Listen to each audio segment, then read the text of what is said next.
Hey guys, I'm Tim. I'm Bob. And this is the Board Game Rundown, and today we're going to do a preview for Barnburners and Noblemen.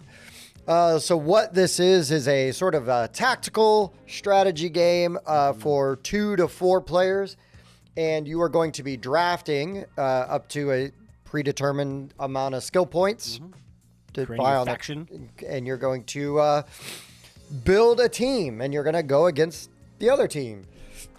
So in this game, it's really pretty straightforward, right? You're going to have like a basic skill set sort of on the left side of your card, which will tell you your move, your range, your attack, your defense, and a coin, which is if you decide to take a coin action, you roll a die. That's the number you need to hit.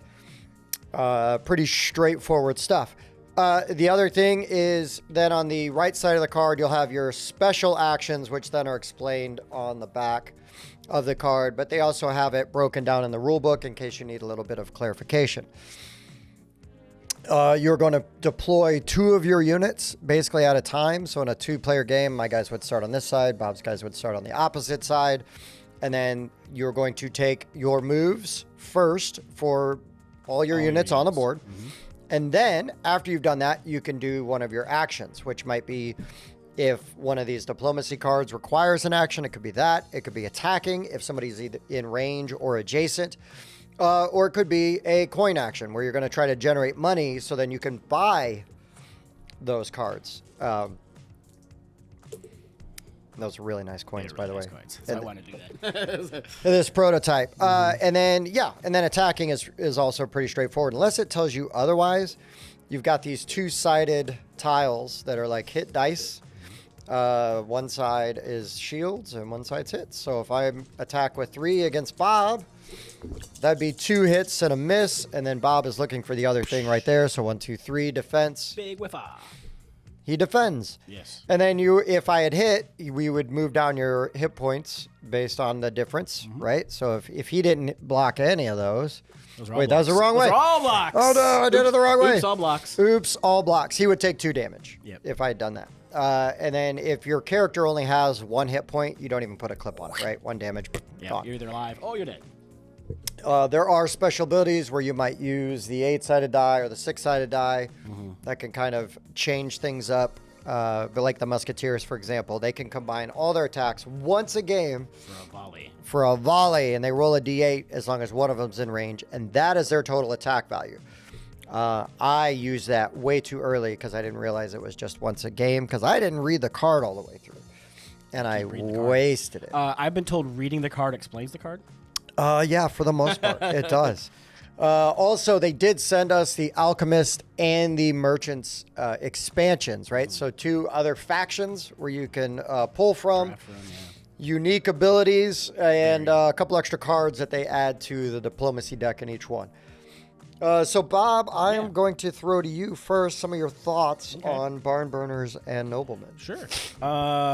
Well, I thought the concept was kind of funny, right? You get these noblemen, you get the Barnburners who are just like, attacking back, like, no, we didn't vote for you. And but other than that, like, I like how unique a lot of the characters were. Like, they had a lot of different things going on. Like, even have a guy like in the wheelchair, right? Oh, right, like, yeah. There were some jokes about this mountain is handicapped. the accessibility of. But no, that was super cool. And then like they all have just a lot of different special abilities that affect them and that they can do, and range attacks, and the rebirth from like the Heart of the Phoenix was really cool because Tim thought he had my guy dead. She fell down. Finally, she's my big attacker. The next turn, she got right back. Swung so hard, frustrating. And she's still on the board. She was the first one I deployed. She's still on the board. She won you the game, she honestly. Did. Totally. They absolutely did. I spent so much time trying to kill her. She has a very high defense. Yes. Yeah. 7 because I was on because there's this little special space in the middle. And if you're standing on one of those spaces, it's either going to add 1 to your attack or 1 to your defense or 2 to your coin roll. But yeah, she just stood on that defensive spot and just kept, soaking those hits and then just swinging back. So yeah, that was pretty cool. These things are really neat. A couple of times they get caught on the side, so it's like blow it over. Right. That could be a prototype thing. That could be. Yeah, they could like bevel the edge a little bit. Maybe a little more. Yep. Yeah. But they do look really cool. These coins are very cool, very nice and hefty. The acrylics, they look just like your person, so they're easy to tell apart. And I was asking Tim, like, well, if you do this 4 players, how do you know who's on what faction? They've got different bases, so you can tell who's on what team. Yes. So it makes it very easy to tell who's on, because you might have, like, end up recruiting a nobleman to be one of the Barburners. Like, you kind of turn them to your side or whatever. So, yeah, you just use one of these different bases, and then you know who's on your team. And that's super cool. And then it's almost like Warhammer-ish, where you have like a certain a scale level, right? You're like, okay, we're gonna go 10 points. You could just do all 3s and like a 1, or you can get a bunch of smaller people. Like, Right. I think that's a really neat like concept and a neat way to build your army as you fight each other. So. Yeah, it was fun. Just kind of stand there and beat on each other for a little bit. We It'd did. be interesting to add like more people, so it's like I'm not just worried about you here. I'm like, okay, I got to keep checking over here to make sure that Right. Somebody's not sneaking up behind me. But it's got some rules about breaking the like engagement, right? So you got like tax of opportunity type of thing, which is good. So you can't just like it makes sense combat wise. Like if I'm standing next to you fighting, I'm like, I'm gonna go over here now. You'd be like, at least try to take a swing at me, But yeah, it was pretty interesting. So yeah, I mean, this is a really nice, straightforward. Yeah, it's very easy to overcomplicate it. It don't need to be. Right. Yeah. Right. And I think that for people that are, especially like this is almost sort of that gateway level of getting into a dudes on a map tactical skirmish game. I do think that the alchemists and the merchants add a lot. Yeah, we were going through those characters and they're very cool. Some very cool abilities. And then and I can also see, even if I had played again with the straight up same team comp, like different things that I would use, different ways I would utilize them. Right. Maybe try to win this next time. Maybe. Let's not get too crazy though. But just, like that sort of that strategy of like how far do I send guys up and, what am I doing there? And then, yes, playing at a higher player count where you're going to have a lot more avenues of attack to be worrying about, right? So there's a lot of replayability in here because, again, you can mix and match the factions, these units, and really come up with some fun combinations.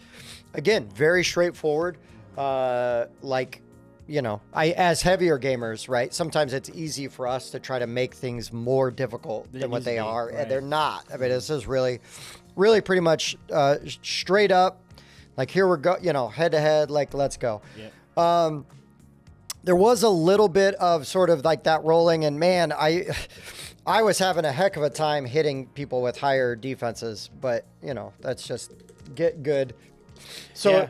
It seems like you roll a lot of shields. Yeah, but I will say though that like these cards, that's why these cards are really important because they're going to give you extra attacks, extra things. Yes, like look at that, right? 3. Attack 9, range of 3. Right, and I think like it was a little difficult to get the coins like with what we had. Now I had a guy who kind of specialized in that, so on a 6-sided die, 1 through 4, I'm gaining coins, so it wasn't so hard for me.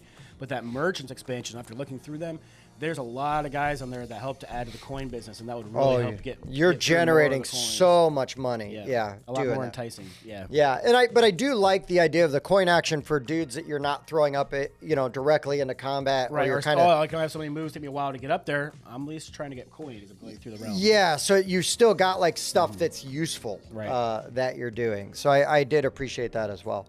But I mean, that's kind of it. It's very straightforward. You go, if I kill this dude, but then on Bob's next turn, he's going to pull somebody out of his reinforcements, and they're going to come up on the board. Glad you said enforcements, because when you started to say I thought you were going to say rear end.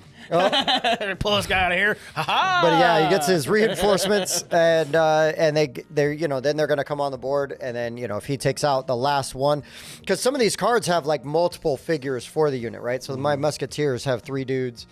Your cannoneers, you actually had 4, right? Yes, there are 4 of them. Yeah. God, and also they came back.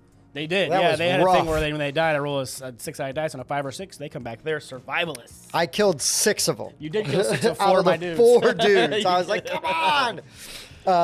So again, lots of interesting combinations you can do with the variety between team comps and faction abilities and things like that. Yeah, I mean, they say you play it like a free for all, even with 4 players. Like it would be interesting to do like a 2v2 type of thing. Oh yeah, you could do that as well. Yeah, you could do that as well. You just have to make sure you get your bases lined up. Right. And you'd be all set.